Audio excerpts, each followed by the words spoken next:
अस्सलाम वालेकुम वरहमतुल्लाहि वबरकातुहू।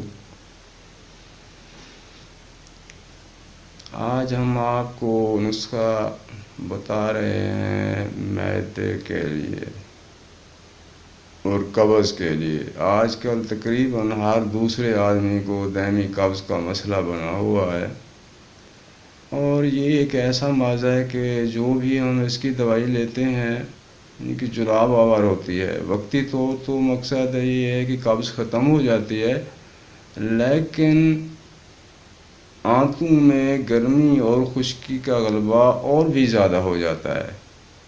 तो ये वक्ती तौर वाली अद्वियात आप इस्तेमाल करते रहेंगे तो ये मर्ज़ और भी बढ़ता जाएगा। इसका आसान हल तो ये है कि आप ग़िज़ा की एहतियात करें और साथ ही ऐसी दवाई इस्तेमाल करें जो हमेशा के लिए आपको सेट कर दे।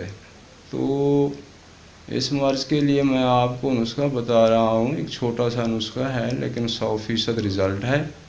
आप घर ही इसको बना लें और इस्तेमाल करें और शफ़ाए कामला पाने के बाद हमको अपनी दुआओं में याद रखें। तो नुस्खा ये है मेरे सब भाई, 1 पाव गुलकंद लें और 1 पाव सुकमुनिया। सुकमुनिया हर पंसार से मिल जाता है, ये एक जड़ी बूटी का गूंद होता है। तो इस सुकमुनिया को आप बारीक खरल करें, आसानी से हो जाता है। खरल करके गुलकंद में जो है ना मिला लें, खूब मिलाएं इसको।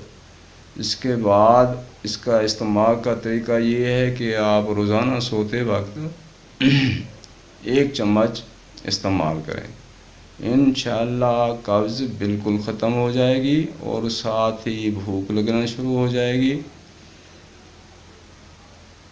तो जो गैस ऊपर को चढ़ता है या सर में दर्द रहता है, पूरे जिस्म में दर्द रहता है, ये सब ख़त्म हो जाएंगे, क्योंकि ये सारे अमराज कब्ज़ की वजह से होते हैं।